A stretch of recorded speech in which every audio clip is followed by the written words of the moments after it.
I'm retired Battalion Chief Larry Cockman, Chairman of the Greensboro Fire Department History Book Committee. The American Fire Service is rich in tradition and culture. A firefighter's life is filled with many emotional highs and lows. Stories of major fires, national disasters, medical calls, firehouse living, and family life are often verbally shared from one generation to another. Many times these stories are lost forever when a firefighter passes away. In an effort to preserve these stories, in 2019, the Greensboro Fire Department History Book Committee launched a new program of recording audio-video of our retirees' lives. These stories will be shared on our website, gfhbc.org. In 2020, we did not record because of the COVID-19 pandemic. Please listen as these firefighters share their life experiences with all of us. My full name is James Sharpe Wrenn, Jr.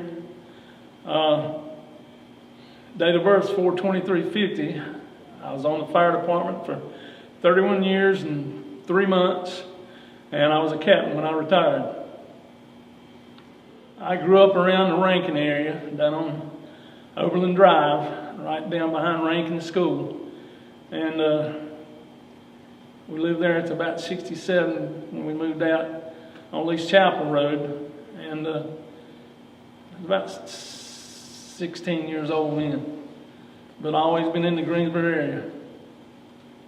No, I think there was another Wrenn on the fire department at one time. Red. But yeah, Red Wrenn, but nobody in my family that I know of was ever employed with Greensboro Fire Department. Before joining the fire department, I was employed at Cone Mills Print Works. In the office, I handled return goods from a lot of different companies: Macy's, West Point Pepperell, Sears, Belks. Print Works would get the cloth and print it up for those companies, and if there was defects, they would contact me. I'd get it brought back in, and Printworks would redo it again and ship it back to them. Because I really didn't want to be a fireman. I knew quite a few guys on the fire department at 16th Street Baptist Church, and never really had an inkling to be a fireman. But when I was at Printworks every day, I'd go with a friend of mine up at Fairview Recreation Center and play basketball. And as a captain on the fire department, Paul Brown, that would be up there every day and played with us. And one day he said, "Sharpe," he said, "you're pretty active playing ball here. You ever thought about coming on the fire department?" And I told Paul, I said, "No." Paul always had, there's a long list, and it's hard to get on there. And Paul said, "You come up to the station tomorrow, I'll be there, and I'll take you in to see the chief, get you a job." I said, "Well, okay." And I did go up there the next day. I went in, and Paul was on a fire call. And Jay Lewis, that went to the church, he was there, and he said, "Sharpe, what you doing up here?" I said, "Well, talked to Paul. He talked to me yesterday about maybe getting a job on the fire department, and he told me to come up here, but he's not here." And Jay said, "Come on, Sharpe, I'll take you in there." And it was on from there. I think it was 16 or 17. One left while we were in training. I'm not going to mention his name, but another firefighter, Vernon Smith, was Pomperian, and he was up almost to the top, and his foot slipped off the rung, and one of his hands slipped off the rung, and he was dangling around, and this young man was in the window, seen him, and he walked straight down the stairs and went out to the chief and said, "I quit." And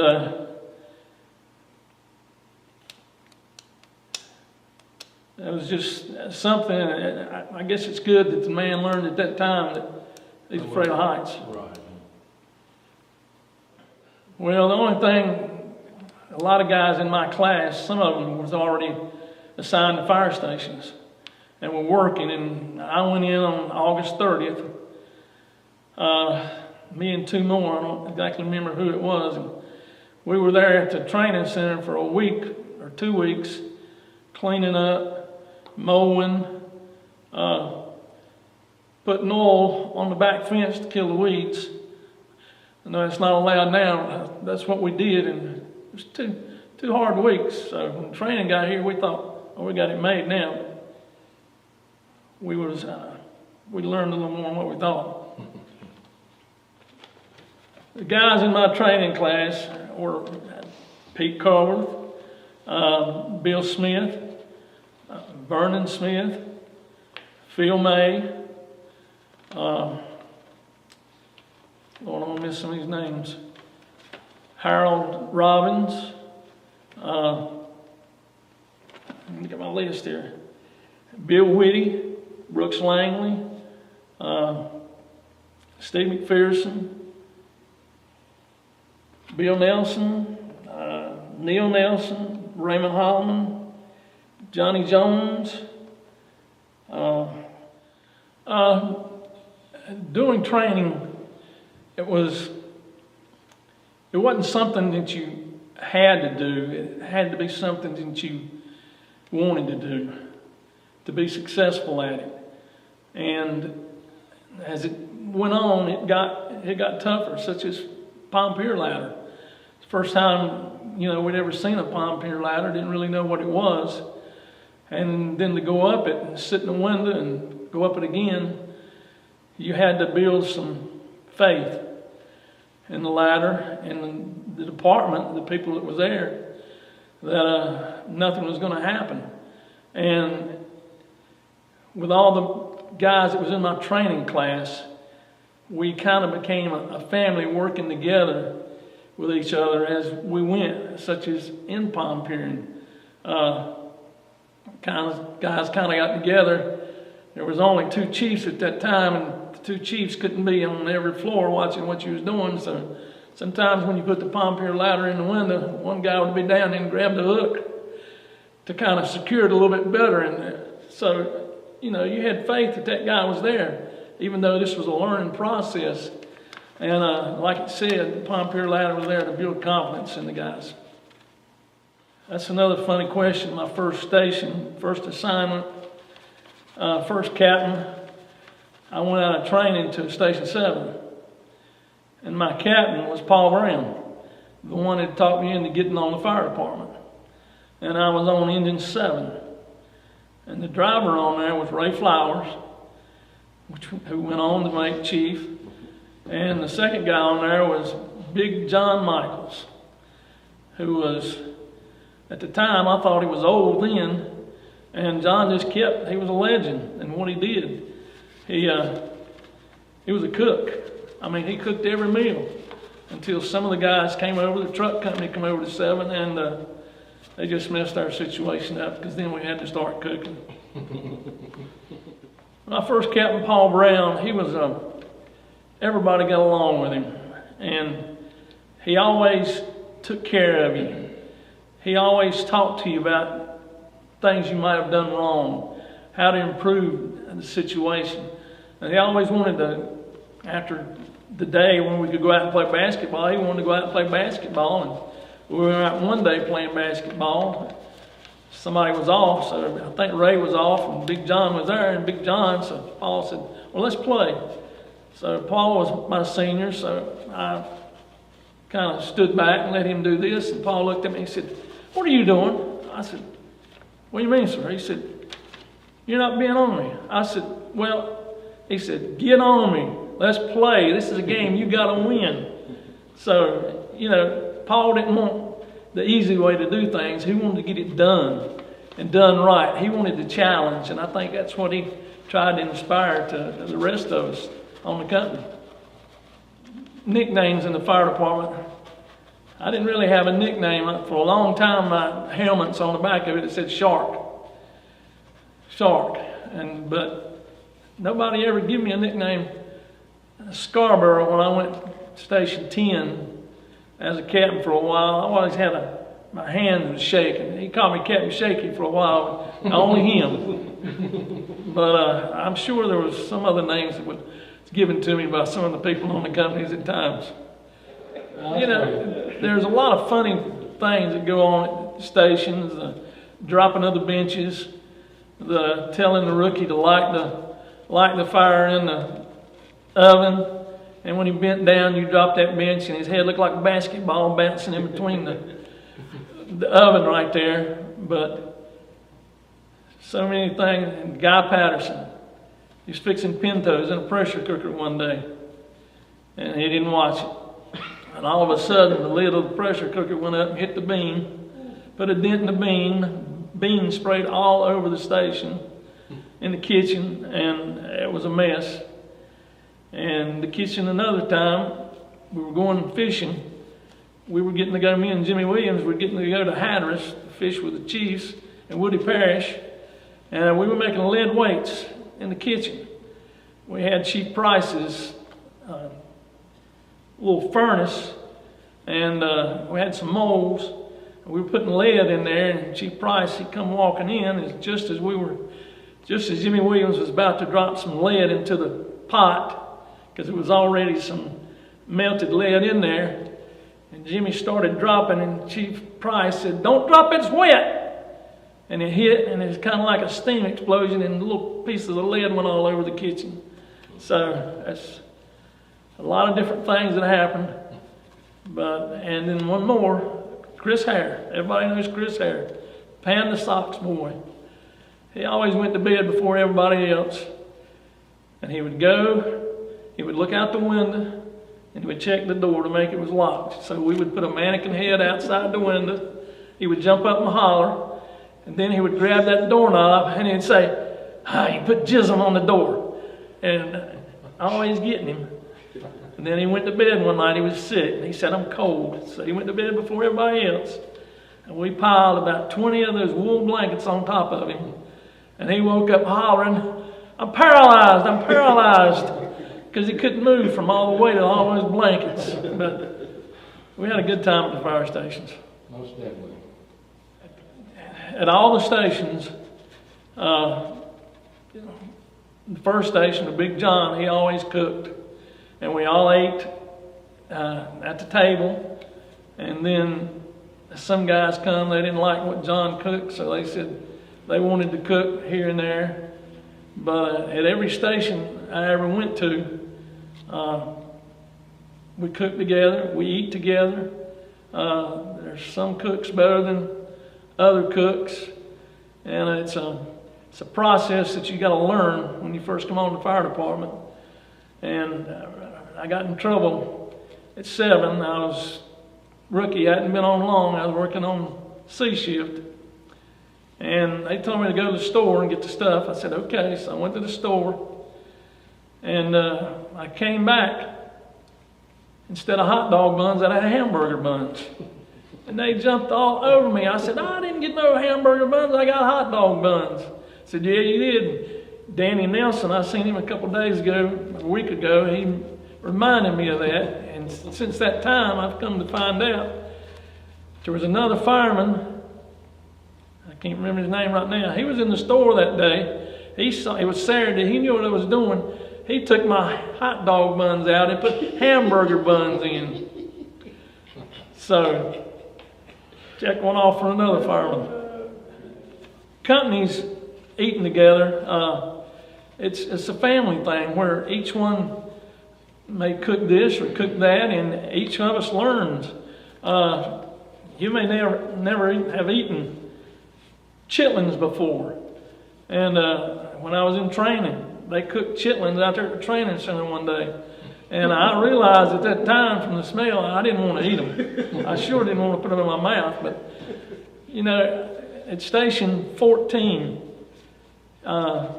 Jack Rumley cooked one day, me and Johnny Cole and Bill Brown, and he fixed tuna casserole.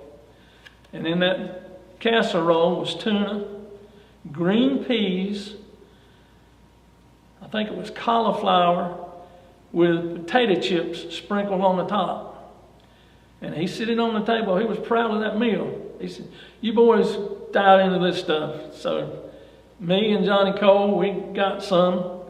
And after the first taste, I was done.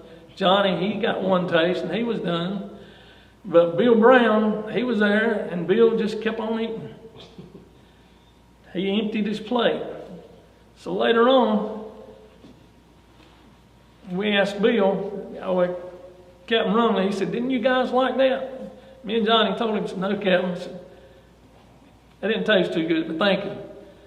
And later on, Bill, he was back in the bedroom. Johnny looked at him and said, "Bill, this meal the Captain fixed today." He said, "Yeah." We said, "Why didn't you say something like me and Sharpe?" "Well, I'm a rookie over here, and I was kind of afraid to say something." He said, "That stuff was kind of bad." we tried to get him to say something. He never would say nothing. That was just Bill, always cool and calm. When we were at the station for meals, my favorite dish a lot of times was chicken pot pie with vegetables. I'd cook that quite often. And if not, I would cook one of J.W. Wolf's meals of chicken with Pepperidge Farm dressing, cream of mushroom soup, and cream of chicken soup. And you put that in the oven and cook that. I cooked that quite a bit. And hot dogs. Everybody did hot dogs. And, those were my main two meals that I would cook. But, it was a thing where we all cooked, each one, or maybe two guys cooked together. And then at the end, the other guys, they would wash the dishes and everything after the meal. We'd always play the spin the wheel game to see who did wash the dishes. Mm-hmm. When I was at the station, when it first started off, it cost $3 a day to eat. $3 for both meals. And that was a good deal. But there, right before I retired, I think it was up to maybe $8 or $10 a person. And usually whatever money was left, we may put it in the kitty to have it over next time, so if somebody goes over, we'd have a little extra money. The bedrooms at the fire stations used to be one big dormitory. And all the guys was in there, and, we'd pull pranks on each other in the bedroom, short sheeting, making noises. The old beds in the fire stations had springs, and we just happened to have a pool table at 7, and they'd take the pool balls and put them in the springs. Then when the rookie'd come to bed and lay down, all them pool balls would start dropping out one by one. Clank, clank, everybody started hollering at him, "Quit making that noise, what is wrong with you?" But, it was a family thing until it come to where you had a firefighter that could snore. And we had some snorers on the fire department. Snorers, Big John, he could snore pretty good on my shift. And then on the other shift, Leo Cardwell. Leo, he was a big snorer. I remember Junior Allen, when he was a driver, he would pull his bed out on the truck floor and sleep out on the truck floor so he could get away from all that noise. But then it got on the cubicles now. When I was over at station 17, I think it may be on Lake Brant Road.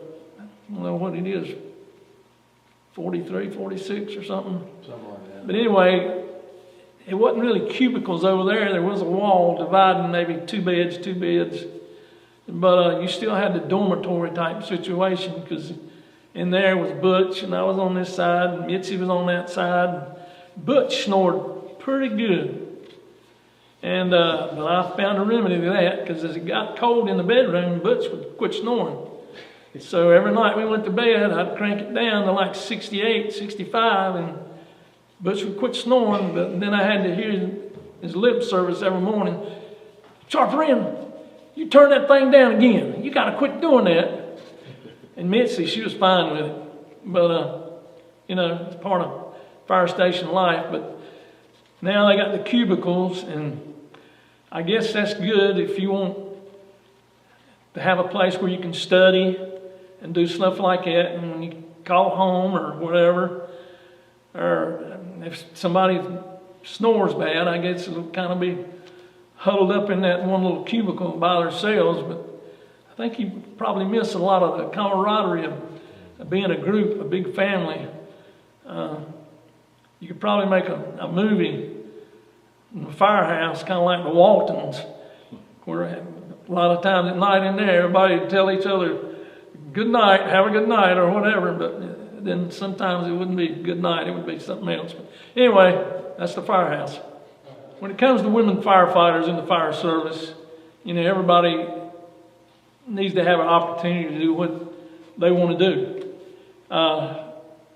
So in Greensboro, I never really worked with a firefighter at first. Edie and Debbie Butler out at 14 was on the other shifts, but I don't ever remember working with them or them working on my shift. So, it was good then, but then after I was over at 17 on Lake Brant Road for a while, Bill Long was there, Butch Cummings, me, I was a driver, and Mitzi. And she had her little room down there and her own little bathroom and dressing room. And we had a good time out there cooking together with Bill Long. And one day we had a call. We all got on the truck. And Bill was on the truck. Butch was on there. Butch was behind Bill. Mitzi usually was behind me. And Bill said, "Where's Mitzi? Where's Mitzi? Where's Mitzi?"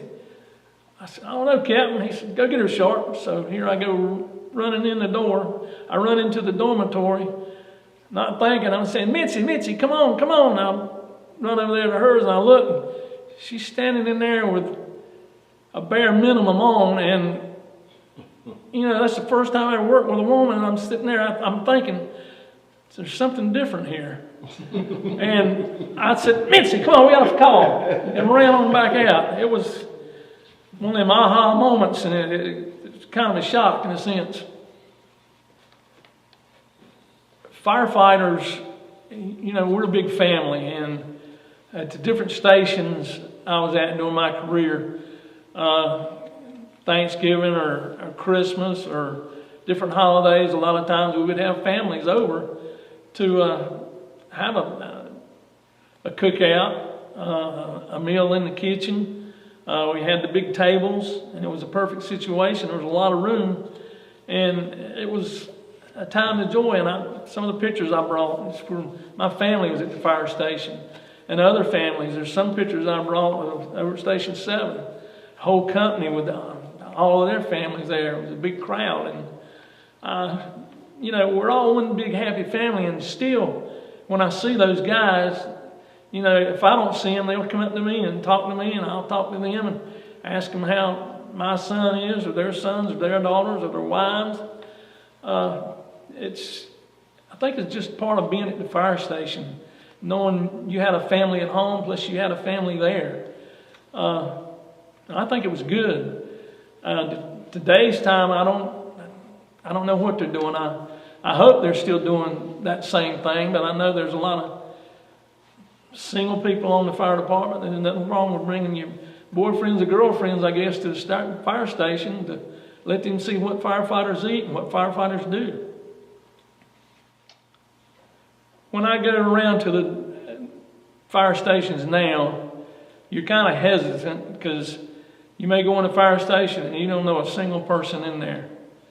And you may introduce yourself, and they'll welcome you in. They'll be cordial, but still they're a little hesitant. And I have gone to some fire stations where there's still guys that I know that were on when I was working, and they'll say, "Come on in here," and one of them will say, "Hey, rookie, fix the coffee. Got Wrenn's here. We're going to talk." And that's good. Everybody needs to be recognized for what they did, no matter what position or what they did on the fire department, from a firefighter to the chief of the department. We're all one family. I know the chief gives us direction, but the chief, he wouldn't be nothing if he didn't have Indians going around fighting the fires and doing the wars. Medical calls in the fire department. And I've got one that still bothers me to this day.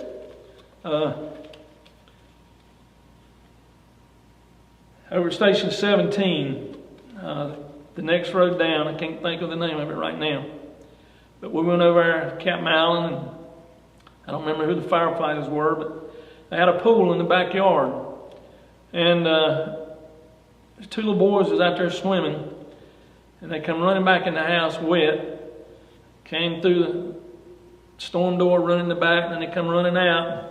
When they did, the floor was wet, and one little boy slid in the water, and his arm went through the plate glass on the storm door, and a shard of glass went up under his shoulder.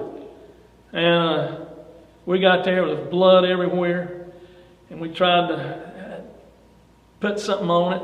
We even tried to go up there and maybe shut off that vein or artery, but it was just too late. And you've seen and you know that you felt like you failed, but you got there and you did what you could do. And EMS got there. We put the mask trousers on his lower extremities, trying to do it, but still it was just too long for proper medical care could be there to help him out. And you don't forget those things. They come back to you later on. And those other calls where people have been shot, where one gentleman we went on, me and Steve Fowler, this guy, he was deceased, but we was in a crowd of people. They were hollering and chanting, "Help him, help him, help him, help him." And it was kind of getting rowdy. PD was there, we were there, and I think we did CPR on this guy for probably 20, 25 minutes till we could get him on a stretcher and get him out of there. We knew that there wasn't a chance, but due to the surroundings and the situation, we had to do what we could and get him out of there to be able to deal with the crowds, to get him out and us out and everybody else, to resolve a peaceful situation there from what had gone on. All those, as we talk about all these medical calls and tragedies,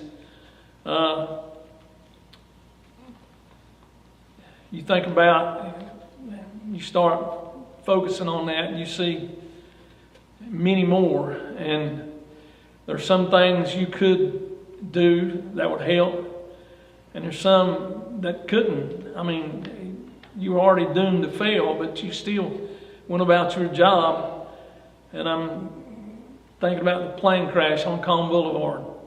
When the plane crashed, I was at Station 1 then, and we went over there. The plane, it didn't crash. They landed on Calm Boulevard, and they were good till they went up the hill. And the bridge and the sign, and the wing hit the sign, and fuel started leaking. It caught on fire, and I think 2 or 3 guys got out. But the guy in the back there, may have been the pilot, didn't get out. Some other guys was back to the window, finally pulled him through the window, but it was a fatality. But still, we tried to do what we could. And, they landed, they were safe, going up the hill. But if they'd have been able to stop, it'd have been fine. But it wasn't. And we see all these different situations where maybe a few more minutes would have made a big difference in the outcome here. But as you see these things, you kind of become educated in what to do. Sometimes you need to be quick. Sometimes you need to be slow to do the right thing. That can make a difference in a person's life. Sure, we want to get the situation taken care of as fast as we can, but we need to do it the safe way. And it takes experience of you going on these calls. Are you seeing what other guys do? Some of the senior firefighters, the situations they face. And then go back to the station where we would critique these things. And we learn something from the fire call, but we sometimes learn more from the critique after the fire call. And it was always a learning experience of what we did and what we saw. And did we always have the right answers to everything? No. But sometimes we made a difference and we didn't really realize it, that somebody else brought it up of what you did. And situations we've seen on fire calls, at times, sometimes you may look and say, you don't know what that person was thinking or what that person was doing. You don't know what that person had gone through prior to this incident or situation. So, you know, a lot of times you have empathy for people of what has happened to them, what's been done to them. Then sometimes when you look back and you see what happened up to this, you don't have empathy. You thought, you know, this happened because they didn't make the right decision. They wasn't smart. They were trying to get by with this or that. But we all have got to learn from the chief down, and then from the firefighter or rookie up. There's something each one of us God has allowed us to do. And, you know, the fire service, it's a job, it's a profession, it's a want. You've got to want to do that, to do it on a day-to-day basis, because it's not like a regular job at a manufacturing plant where day after day you do the same thing. Where you go on a fire call today, you may do one thing one way, then the next day you come in and you have the same situation, but you realize that there's another way to do it.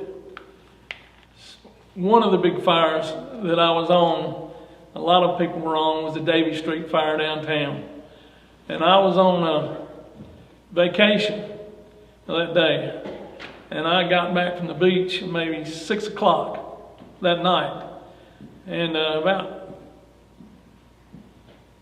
9 o'clock, I'd say, I got a call from Mr. Wolf. He told me Captain Corworth had called and said we had to go downtown to the big fire. I said, well, I was on vacation. They said, it don't matter, you need to come. So here we went down to Davie Street. We went by the stations, got our gear. Pete and Mr. Wolf, they were already down there, and I drove down there. I got my gear and drove down there. And I forget where we met up at. Pete gave us a location to meet up at, and we went down there. And Mr. Wolf went and helped somebody do something, and me and Pete went down the street on a hand line, on a 2-inch line was down there standing a wall behind us, and fire had already crossed over, and we were there for a pretty good while. And then, I don't know, me or Pete one got to looking, so we decided to move on up the street a little bit, and we hadn't been gone 20, 25 seconds till the wall come down right there where we were standing. And there's a lot of things that happened that night, and Greensboro was very lucky in that situation. But a lot of times, training takes care of all that luck and gets us through these situations. But I kind of believe God in a lot of these situations got us through, watching over us and protecting us. 9/11, as a firefighter, as we all watched the guys go in, you know, that was our job. That's what we did. That's what we do today. And as we watched that, it was hard sitting on that chair or standing behind that chair where we was at, watching those guys go in. You wanted to be there to help. And to see the tragedies that followed after that, you know, I can just imagine the walls at the top are coming down, but probably just below that, there's guys still trying to go up to do what they can to save these people's lives. And it was a terrible situation. That's, you know, God lets these happen sometimes to help us to grow, to show us we need to improve in the things we do. And I think a lot of good things come from bad situations like that. Mentors in the fire service are, there's a lot of them. A lot of captains, a lot of chiefs, a lot of firefighters. as they try to teach you to get better. I guess my first was Paul Brown, as he's the one that got me to come on the fire department. Many different captains. Paul Brown, Captain Church, Boat Bill. I was at 7 as a rookie, and finally got a chance to drive, and we got a call, and Paul told me, go ahead. I think Ray was off, and call come in. They hit the buttons. I went out the door, and as soon as we got out the door, they canceled us. So I was sitting there. Paul said, well, go ahead and back up, Sharpe. I said, well, I got to wait for the door, Captain. He said, okay. And Boat Bill come on and said, back on up. It ain't coming down. Back on up, Sharpe. Back on back. So I backed up, and the door come down and hit that red globe, and it went everywhere. And I was worried to death. I was shaking. And Boat Bill, he come back there. He opened the door. I tried to stop. I got out. He put his arm around me. He said, the big boy got this. And I never heard a thing about it. That's guys, firefighters got you back. I think we all face, there's a lot of challenges we face in the fire department. And whether it be sickness, whether it be your sickness or parents. My dad, while I was on the fire department, he had 3 open heart surgeries. And I tried to be there every time when he had them. And it cost me quite a few sick days. And there at the last, I should have probably had more sick days than I had, but I had to be there with my dad. He was first. And other than that, you know, you face challenges at some stations. You don't get along with some person, or some person don't get along with you, and you just have to work through it. Sometimes you just got to look the other way. But it all works out good. And, you know, when we face these challenges, I always found out if I just kind of go off and kind of say a little prayer, it'd work itself out. Heartbreaking moment, probably the worst, was that young man that we couldn't save when he crashed through that storm door. And the shard of glass went up under his shoulder. We couldn't save him. It just took too long. But that and the death of a firefighter. I know I'm looking at Chief Cockman now and his brother. When Raymond passed away at the fire station, that was a big thing for all of us. But he passed away, but he passed away doing something he liked to do, playing ball. And, you know, all these things affects you. Jackie Beard, when we lost Jackie Beard, he was a friend to everybody. And many deaths, where it was a firefighter or their wives or their family members, you kind of took it hard. And it's because it's a family. It's part of your family. It's not a blood family, but it's a family that a lot of people don't understand. It's not like other companies where you got employees, but you got a family that works together to do a job to take care of a bad situation most of the time. What was some of your proudest moments? Well, some of the proudest moments on the fire department, I went on in 73. In 78, my son came. He was premature, weighed 2 pounds, 7.5 ounces, but he was 14 3/4 inches long. And when the nurse come out and told me that, I said, he's a keeper. He's a keeper. He's over 14 inches. That's what a fish was, to keep it. So I said, he's a keeper, and you can see him now. But that was a proud moment. When me and Gail got married, that was a proud moment.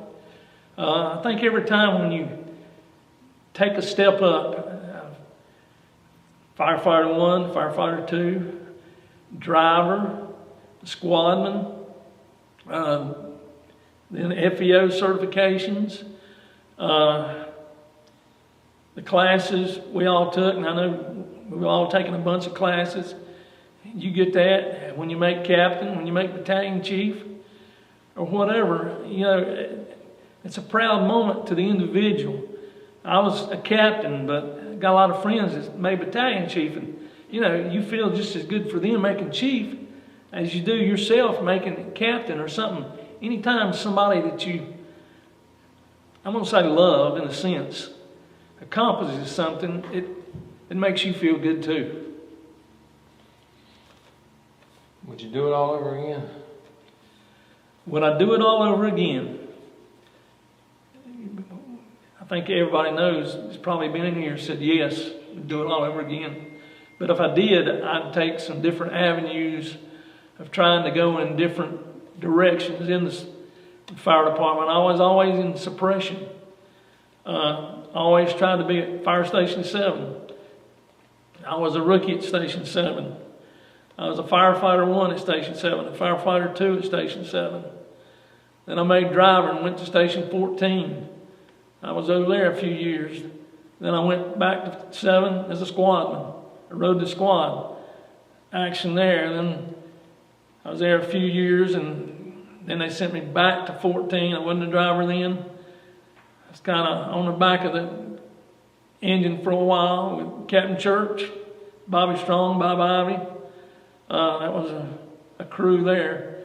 But then going to Station 1 again, then 17, and then FEO there, driving there, then went back to Station 7 as driver on Truck 7 till I made captain in 92, and left there and went to 15 for a year. Went to Station 10 from a year from there, and went right back to 7 as captain on Engine 7. That was home. That was where the action was. That's where I felt the best at Station 7 until one night. It was a rough night, and it just seemed like it kept getting worse. I couldn't do it as good as I wanted to. And then I realized I needed to go somewhere else for a while, get somebody else a chance. All that action. And I went to 12 for a while, then Station 3 in Station 17 for a while in the house. Then was in a trailer at Station 3 for a while. And then they built the station, and that's when I had to have shoulder surgery. And I never went to that station again. I went to light duty for almost a year till I had to have surgery again. And the doctor said, "You can't do this no more." And it's like chopping a finger off or something. I said, no, I got to have this fixed, but I'm too young to do this. And you kind of get something put on you don't want.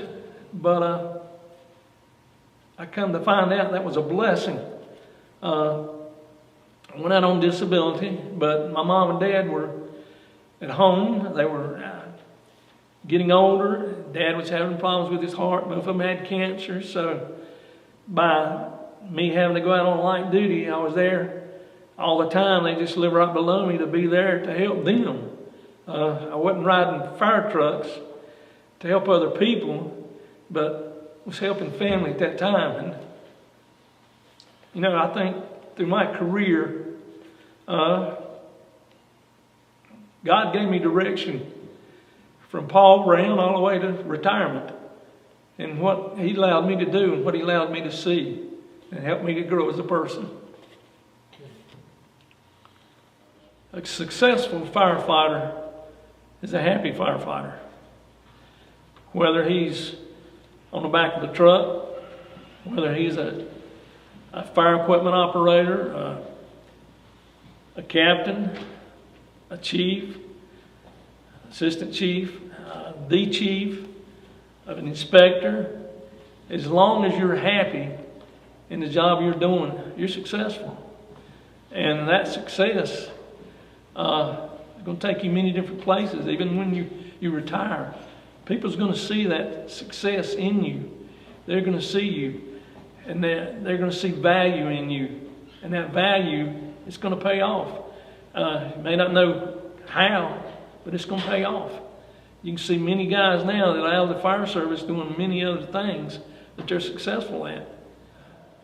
Family and faith. Family, that's the core to everything, whether it's your family at home or your family at the fire station. And it has to grow. There's going to be bumps in the road, but I think those bumps is where faith comes in. And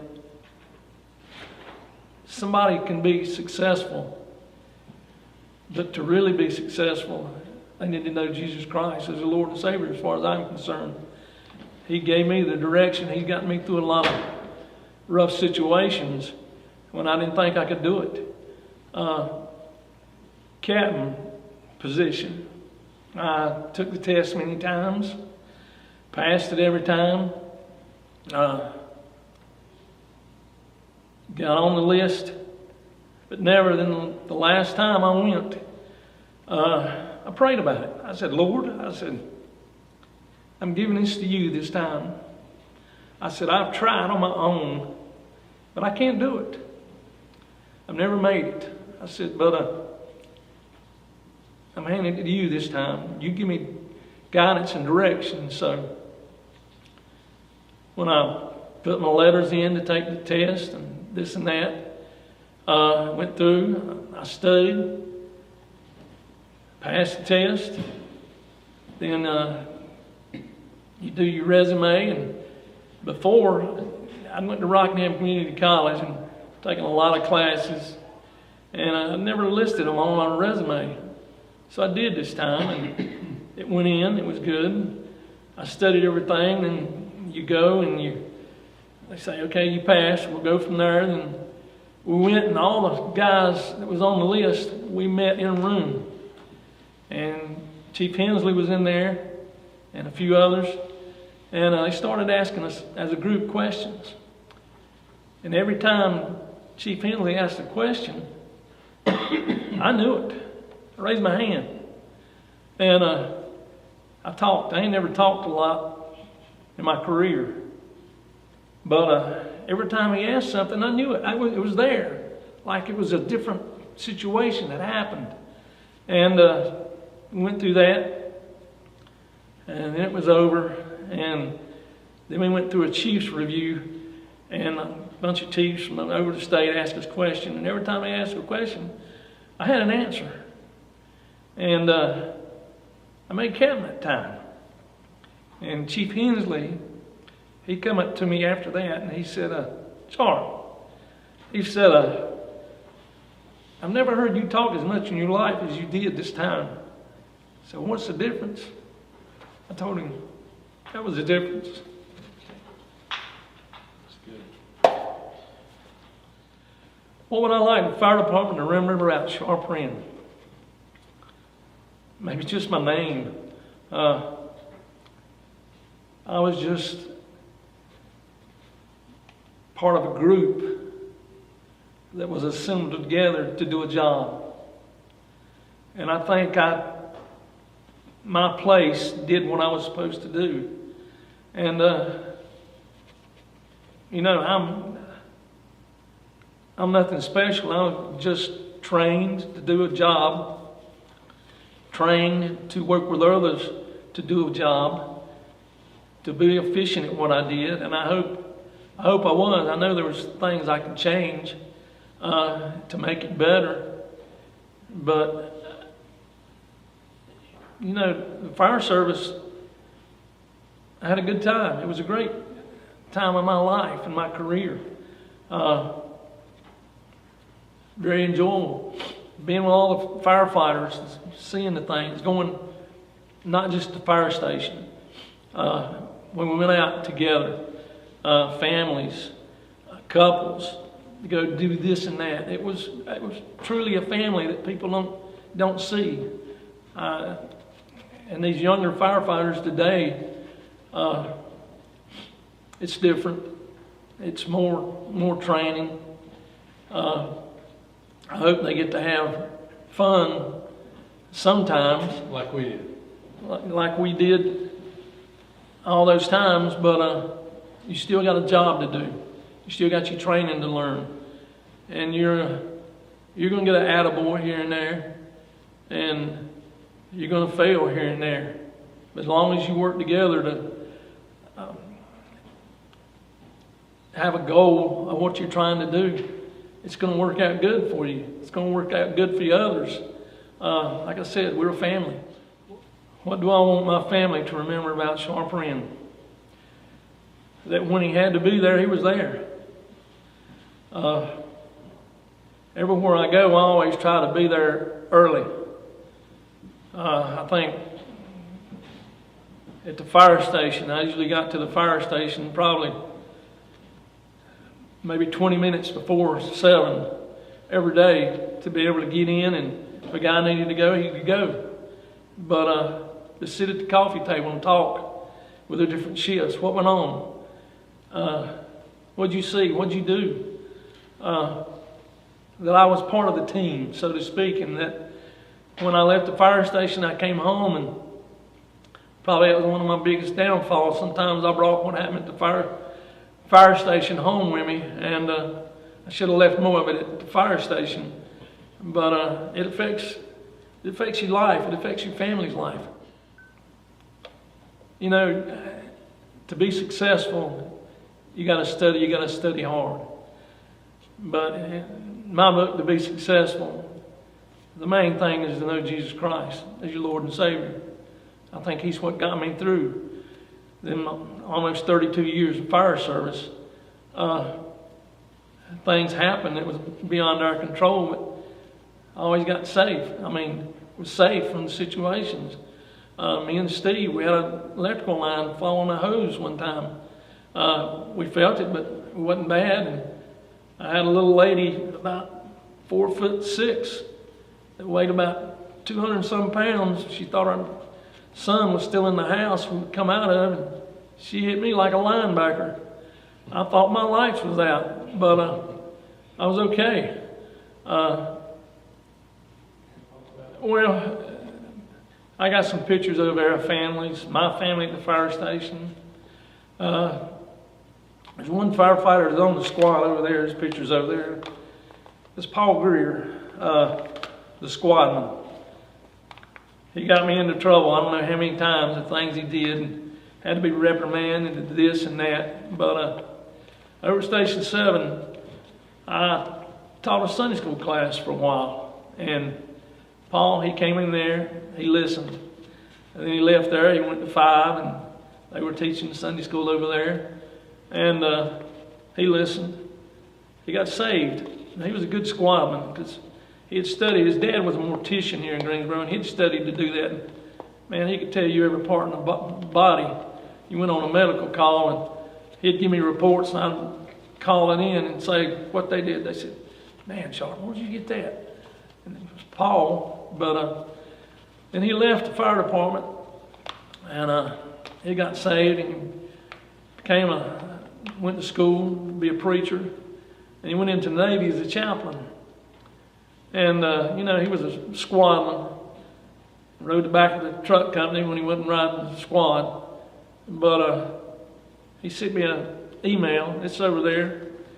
One time he was over in Kuwait, and it said, "Captain Wrenn, thank you for what you taught me and what you shared with me as far as the gospel." He said, "It's gone a long way." And I didn't think that much about it. Till I talked with him later. He said, "You know, what you taught me in that kitchen has gone to Afghanistan, it's gone on the high seas, it's gone everywhere. And, you know, try to do your best as your career goes on, because you don't know how many people it may touch." In closing, the Greensboro Firefighters History Book Committee hopes you have gained a greater insight into the dangers, the challenges, and emotional events that have influenced and shaped the American firefighter.